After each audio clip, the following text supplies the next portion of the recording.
भाव देखना, ये हो गई बात।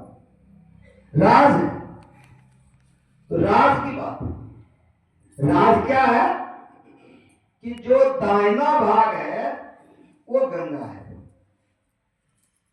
जो बायां भाग है वो यमुना है, और बीचों बीच जो है वो सरस्वती सुषमना। ये तीनों का संगम जो है ये अपने अंदर है, और पिंड और ब्रह्मांड के मिलन स्थल पर है। पिंड और ब्रह्मांड के मिलन स्थल है। और साफ करके फरछा के यदि समझेंगे तब यह है क्या, सूक्ष्म और स्थूल के मिलन स्थल पर। ये जो मिलन स्थल है वो बिंदु है, स्थान है, इनका परिमाण नहीं है, लंबाई चौड़ाई मोटाई नहीं है, परिमाण नहीं, स्थान है। और वो स्थान भी दो भागों में विभक्त है। ऊपर का भाग आधा जो है वो सूक्ष्म है और नीचे का आधा भाग स्थूल है। इसीलिए कबीर साहब की वाणी है, अर्ध उर्ध बिच लगन लगी है, छक्यो रूप न जात बखाना। अर्ध उर्ध बिच लगन लगी है, अर्ध मतलब आधा, और आधा के ऊपर आधा, उसमें जो लगन लगती है तब वो प्रयाग है, वो प्रयाग। तो इस प्रयाग में क्या मिलता है, प्रयाग में डुबकी लगाने से क्या मिलता है, अमृत। क्या मिलता है, अमृत। वहां मिले या न मिले, यहां अवश्य मिलता है। गुरु महाराज की वाणी का पाठ हुआ, गंग जमुन सरस्वती संगम पर संध्या करो नित भाई। कैसे, दृष्टि युगल कर अंगुल द्वादश पर दृढ़ स्थिर धरो। क्या होगा, प्राण स्पंदन बंद हो जाएगी, मन हो तजे प्राण स्पंदन बंद हो जाएगा, मन की चंचलता समाप्त हो जाएगा। तो मन की चंचलता समाप्त होते ही मन मर जाएगा। कबीर साहब की वाणी में है, काया बरो समुद्र की रो, था न पावे मन मरी जाइए दूध के माणिक पर है, मन मर जाएगा। मन मर जाने के बाद प्राण स्पंदन बंद हो जाएगा। प्राण स्पंदन, तो प्राण स्पंदन बंद हो जाने के बाद दिमाग का सर्किट फेल हो जाता है, हार्ट बीट खत्म हो जाता है। जो हार्ट अटैक बोलता है ना, वैसा हो जाता है, हार्ट बंद हो जाता है, हार्ट बंद हो जाएगा। तो मस्तिष्क और हृदय काम नहीं करता है। तो जिस व्यक्ति का मस्तिष्क और हृदय काम नहीं करता है उसको कहते हैं मृत। उसको कहते हैं मृत। तो यहां पर भी मृत हो जाता है, आदमी क्या हो जाता है, मृत हो जाता है। लेकिन वो अपने अंदर में रहता है, वो मृत अपने अंदर में है। तो वो मृत होकर के भी मृत नहीं है। तो नहीं के लिए क्या लगाते हैं उपसर्ग हम लोग, जो मृत होकर के भी मृत नहीं है उसको क्या कहते हैं, अमृत। क्या बोलते हैं, अमृत। तो उसका मृत जो है, उसका जो मरण है, उसका जो मरण है वो अपने हाथ में होता है। अपने, जब मन चाहे तब मर जाएगा और जब मन चाहे अपने हाथ में हो जाता है। दादू दयाल जी का एक शिष्य था जग्गा, वो गया मांगने के लिए। तो अब उनको उस जमाने में लोग सूत भी मांगता था, वस्त्र बुनता था अपने से। तो कहा कि अब मौज में आया, कहा लो माई पूत दो माई सूत। एक को बेटा नहीं था, कुछ नहीं था, बाल बच्चा नहीं था। वो दौड़ ले आए, कहा बाबा सूत ले लीजिए। दे दिया सूत, ढेर जितना मांगा दे दिया। कहा ठीक है, तब लो माई पूत, कहा ठीक है जाओ पूत दे दे। वो सूत लेके गया। जैसे सूत लेके गया, गुरु जी थे दादू दयाल जी आश्रम में। आश्रम घुसते ही पूछा, जग्गा आज तुमने क्या किया? कहा क्यों गुरु जी? कहा कि आज तो तुम गजब कर दिए। कहा कि तुम कुछ दिए हो आज किसी को? कहा हाँ, दो माई सूत लो माई पूत। कहा जिस माई को तुमने पूत दिया है उसको अभी से 7 जन्म तक बेटा बेटी नहीं है। तब कहा कि वहां ऊपर में तो खाना पूर्ति है ना, वहां पर तो ये है ना, मिलाया जाता है ना वहां पर स्टॉक नहीं। कहा वहां तो बस है नहीं उसके, तो या तो हम चले जाते या तुम चले जाओ। कहा गुरुजी मैं गया, गुरुजी मैं गया। बस खाली ये कहा कि गुरुजी जा तो रहे हैं लेकिन ले आइएगा। बोला हाँ वो हम ले आएंगे, जाओ। तो ऐसे सो गया, लेट गया, चला गया, शरीर छोड़ दिया। लेट गया, शरीर छोड़ दिया। ये कौन कर सकता है? दृष्टि युगल कर अंगुल द्वादश पर दृढ़ दृढ़ उठा रही, प्राण स्पंद बंद हो जाए, प्राण स्पंद बंद हो जाए। और 10 गुरु में से एक गुरु की भी कहानी है कि वो खेल खेल में था कि अभी पूरा पारी नहीं होगा, तो बोला तुम्हारा पारी अब बच गया है, कल खेलना। राते में मर गया वो जो बोला था तुम्हारा पारी कल। गया, उसको जाके सब आदमी रो रहा है, वो मुर्दा है, सोया लड़का है, ये भी लड़का। उनको जा करके सब कहता है कि सब रो रहा है, मर गया था। कहता है कि अरे हमारा पारी बाकी है, तो हमारा पारी बाकी है छोड़ेगा, चल पारी खेल लो। हाथ पकड़ा, उठा के चल दिया। वो भी लड़का दौड़ते हुए चला गया, पारी खेलने लगा। तो जो पहुंचे हुए मतलब प्राण स्पंद बंद हो जाएगी। ये जो प्रयाग में जो डुबकी लग आएगा, प्राण स्पंद जब बंद होगा तो इस बात को, वो जग्गा वाली बात को जब ब्रह्मलिंग पूज बाबा बताते थे तो उनके मुखारविंद को देखने से ऐसा लगता था जो खुशी उनके चेहरे पर होती थी, बाबा के चेहरे पर। ब्रह्मलिंग पूज बाबा बुझेंगे वो की बात कर रहा हूं। तो लगता था कि वो देख रहे हैं। ये घटना बताते थे, वो लगता था कि देख रहे। कहते थे कि वो तो चला गया और उसी माई का वो बेटा बन गया। बेटा तो बन गया। जब 12 बरस का हुआ वो लड़का, तो गुरु जी को याद आया, दादू दयाल जी को याद आया कि अरे जग्गा गया है तो उसको लाना है, 12 बरस हो गया। जैसे गया, 12 बरस का लड़का है, दादू दयाल जी जैसे देखे उनको दृष्टि पड़ी, और वो लड़के का भी दृष्टि दादू दयाल जी को है। तो दादू दयाल जी कहते हैं अरे सुंदर, बहुत सुंदर था देखने में, बहुत सुंदर। अरे सुंदर, बस इतनी ही बात थी। अरे सुंदर, उठा वो उंगली पकड़ लिया, चलिए गुरु जी, याद आ गया हमको, चलिए गुरु जी जल्दी। अरे सुंदर, इतना ही था। और इन्हीं के इंतजार में थे, समय पूरा हो गया था, पहले इनको लाना था, ले आए।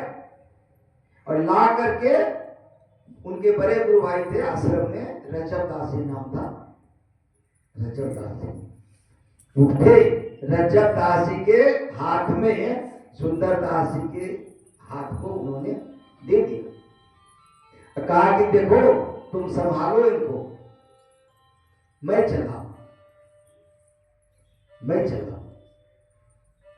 अब जैसे सुंदर दास जी का हाथ रज्जब दास जी के हाथ में दिया कि वो दादा जी से छोड़ दी। अब ये देखिए कि शरीर छोड़ना अपने अख्तियार में कैसे होता है, मैं इस बात को समझा रहा हूं। अपने अख्तियार में छोड़ दिया, उनका शरीर छोड़ना था कि बस गला में गमछी था, रज्जब दास जी गमछी लिया इस तरह से, आंख में दे करके पूरा बांध दिया पीछे से। लोग कहते हैं कि ये क्या कर रहे हो, कहा कि बस जो देखने लायक था इस संसार में, एकमात्र जो देखने लायक था वो अब नहीं था। अब देखना उन्हीं को है, देखना उन्हीं को है। अब जब बाहर नहीं है तो अंदर देखना है,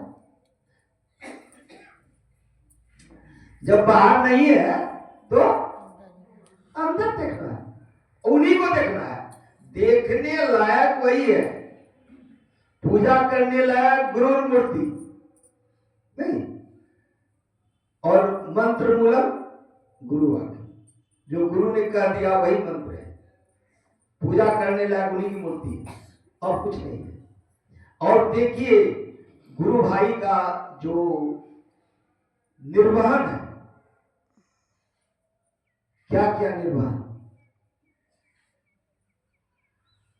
रज्जब दास जी ने आंख बांधे हुए में सुंदरदास जी महाराज को आदेश दिया कि तुम अभी 12 वर्ष है, तुम आए हो आश्रम, गुरुजी ले आए तुमको, तो अब तुम पहली बार की पढ़ाई करो, पढ़ाई करो। और ये कहां की बात है, सांगानेर, राजस्थान और गुजरात का बॉर्डर है।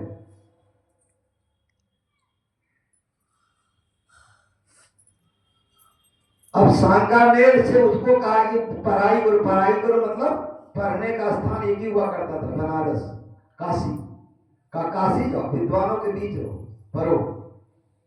तो जितने संत वाणी हैं अभी, जितना उपलब्ध है संत वाणी, उसमें सबसे विद्वतापूर्ण जो संत वाणी है वो सुंदरदास जी महाराज की। विद्वान का जो भाषा है वो सुंदरदास जी महाराज की, बाबा भी बताते हैं, विद्वतापूर्ण। और वही पढ़ा उन्होंने, बहुत वर्षों तक पढ़ा काशी में, वेद उपनिषद आगम शास्त्र निगम शास्त्र सब पढ़ा उन्होंने, और साधन भी करते रहे।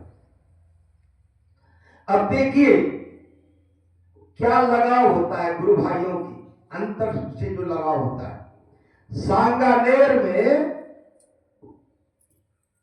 रज्जब दास जी महाराज ने याद किया किनको, सुंदरदास जी महाराज, और वे थे कहां पर, बनारस में। उन्होंने याद किया और इनको आभास हुआ कि गुरु भाई याद कर रहे हैं, तो उनके आदेश को प्राप्त करके चल दिया। कहां से, बनारस से। कहां, गुजरात बॉर्डर, पूरा यूपी गया, झांसी होते हुए फिर बीच में राजस्थान, नहीं तब जाकर के गुजरात, सांगानेर। और जब यहां से चला तो रास्ते में उस जमाने में पैदल ही जाना था, और पैदल ही गया, रास्ते में कहीं रुका नहीं, कहीं खाया नहीं, कोई विश्राम नहीं किया, सीधे चलते चला गया। जैसे वहां पर गया और कहा कि आ गया मैं, कहा ठीक है, हाथ में हाथ रखा, कहा कि अब तुम संभालो, शरीर छोड़ दिया। वो शरीर छोड़ना था उनको, इसलिए उन्होंने बुलाया। हाँ, ये देखिए कितने शुद्ध विचार, कितनी शुद्ध गति, कितनी आत्मीयता, ये है परंपरा। इस परंपरा में हम लोग हैं, संत की परंपरा। तो ये संतों की परंपरा की थोड़ी सी चर्चा हुई। और तीसरी जो प्रयाग है, प्रयागराज है। संगम किसको कहते हैं? गंग जमुन सरस्वती संगम। संगम, गंग जमुन सरस्वती संगम। संगम। इसी संगम पर हम लोगों को डुबकी लगाना है, इसी संगम पर डुबकी लगाना है। और यहाँ एक बार डुबकी लग गई तो सदा सदा के लिए पवित्र हो जाएंगे, सदा सदा के लिए पवित्र हो जाएंगे। क्यों? कि परमात्मा का एक बार दर्शन हो जाने के बाद फिर कभी और दर्शन नहीं होता। एक बार ये संसार में जो चीज है, स्वाद है, बहुत तरह का स्वाद है, वो बार बार फिर स्वाद लगेगा, फिर और स्वाद हो जाएगा, फिर चाहिए, भूख लगती है नहीं। लेकिन परमात्मा को एक बार चख लिए तो परम स्वाद, एक बार चख लिए तो परम स्वाद, सब ही जो निरंतर अमित तोष उपजावे, मन वाणी को अगम अगोचर, सो जाने जो पावे। बाकी नहीं जान पाता है। एक बार चख लेने के बाद फिर चखने की बात नहीं है, वो स्वाद भूलने की बात ही नहीं, सदा सदा के लिए रह जाता है।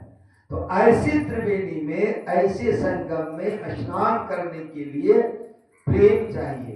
किनसे? गुरु से। अब कितने प्रेम से वो मिलेंगे, ये तो प्रेमी और प्रेमास्पद की बात है, गुरु और चेले की बात है। कितना प्रेम करें, इतना प्रेम करें कि कम से कम संसार भूल जाए, इतना प्रेम करें कि कम से कम संसार भूल जाए, वो रीझ जाएंगे, वो रीझ जाएंगे। जग रीझ है तो जग खींचे तो क्या भया, रीझ है सदगुरु संत पलटू साहब। पूरा संसार यदि मिल करके आपसे उल्टा हो जाए कोई फर्क नहीं पड़ेगा, यहां तक कि परमात्मा भी विपरीत हो जाए कोई फर्क नहीं पड़ता है।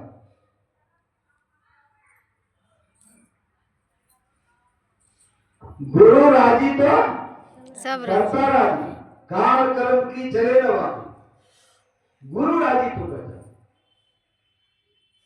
तो गुरु को रिझाना है, और कैसे रिझाना है? तो उनको बतासा चढ़ाने से, मिठाई चढ़ाने से, हलवा चढ़ाने से थोड़ी सी प्रसन्नता इसलिए उनको होती है कि हमारा मन उधर मुड़ जाता है कम से कम।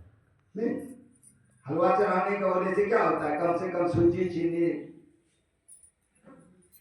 घी, किशमिश ये सब लाने की बात सोचते हैं, जुगाड़ करते हैं, जाते हैं। जब तक वो सरंजाम जुटाते हैं और पकाते हैं, बनाते हैं, नहीं पवित्र करके थड़िया में देते हैं, तो तब तक तो मन में है ना कि गुरु महाराज को भोग लगाने के लिए, प्रसाद चढ़ाने के करें। तो इतनी देर जो दिमाग उधर खींच के रहा, यही फायदा है, यही फायदा है, उतना देर मन है। इसीलिए जो स्थूल पूजा है, पत्रम पुष्पम नैवेद्यम जो चढ़ाते हैं हम लोग, उसमें भी यही बात है, यही बात। पहले नहीं समझते थे हम, पहले सत्संगी बने थे तो बड़ा अक्खड़ थे कि नहीं बाहरी कोई बात नहीं, सीधे बैठ के ध्यान करो, एकदम बड़ा मैंने क्या कह सकते हैं, बड़ा उग्र प्रचारक थे हम लोग, सब लोग बड़ा उग्र प्रचारक। काय फालतू काम करते हो? और हमको सबसे गुस्सा लगता था, भोरे भोर टहलने जाते थे ना, ये बूढ़ा लोग, बूढ़ी लोग हाथ में साजी लेकर के, ये वो लकड़ी लेकर के, नहीं ऐसे कनेल गाछ में, फूल में ऐसे ऐसे लक्सी लगा के, डोला करके, नीचे खींच करके फूल तोड़ के साजी में रखता था, नहीं। अब फिर घूम घूम करके साजी में फूल ला करके फिर वो पूजा करने के लिए जाया। हमको लगा पाखंड है, क्यों ऐसा कर रहा है? लेकिन धीरे धीरे गहराई आते आते समझ में आ गई बात, समझ में आ गई। उस समय जो था ना, इतनी मतलब कि उग्र वाली बात थी, सीधे सीधे क्या लिए थे उस समय साईं बाबा एकदम चुप थे। ये बात मैं कर रहा हूँ 80-81 की बात। उस वक्त ऊपर घाट में रहते थे, बहुत प्रखर थे वो, एकदम तुलसी झाड़ जैसा देखते थे। और सीधे सीधे प्रश्न करते थे, वो हंसते थे। जब वे जाते थे कोई प्रश्न पूछना है साहिबा को मुस्कुराते थे। कैसा प्रश्न करते थे, सीधे गए सामने और साहिब बात समझ जाते थे कि पूछना है की बात से बोल। तो हम हिंदी में बोलते थे, खड़े हिंदी कहते थे प्याज लहसुन खाना पंचपाप में आता है कि नहीं आता है। टोन भी यही रहता था, स्पीड भी यही रहता था। तो वो हंसते थे, पहले हंस के कहते बैठ बैठ बैठ। तो कहाँ रही थी? हॉस्टल। अच्छा, दूध दही खा मिले छो? कभी हाँ कभी ना। तो दूध दही यदि बेसी नहीं मिले छो खाएगा तो प्याज लहसुन खा सके छी। दूध दही मिले छो तो छोड़ दे। पंचपाप अगर ये सब कुछ नहीं चलेगा। हम हिंदी बोलते थे तनक में, बाबा इसी तरह से बोलते थे, बड़ी प्यार से बोलते थे, कुछ से कुछ प्रश्न करते थे लोग। और तब समझते समझते हुआ कि जो बाहरी सरल काम हम चढ़ाते हैं ये फालतू नहीं है।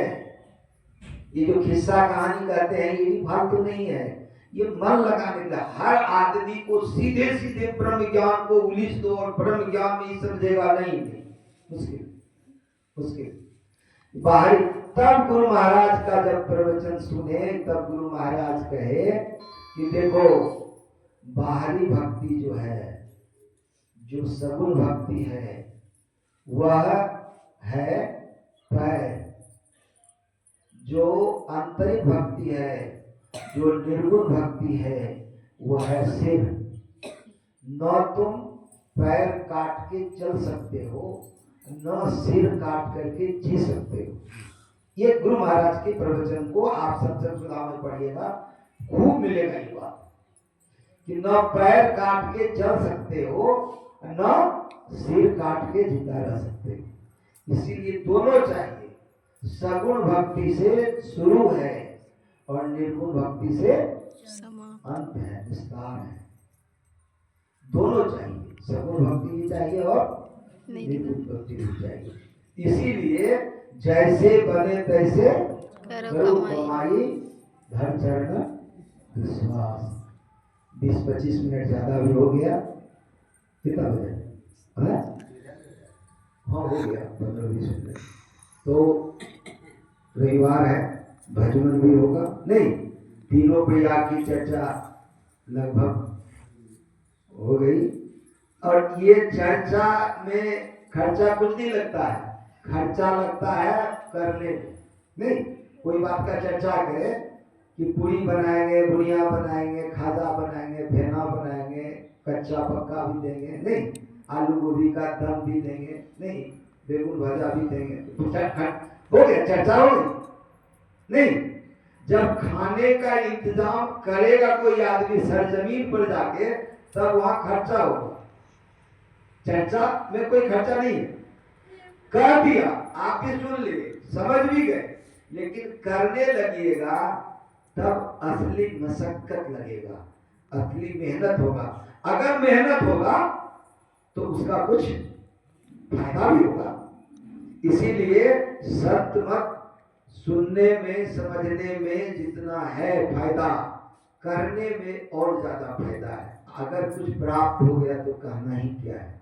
इसीलिए गुरु महाराज हम लोग को सद्बुद्धि दे, जो हम लोग सुन करके समझ करके पूरा मुस्तैदी से पूरा रगड़ के समझ के और करे बैठ करके ध्यान। और अभी मौसम बहुत अच्छा है, कुछ दिनों तक और खूब करें हम लोग ध्यान। श्री सद्गुरु महाराज की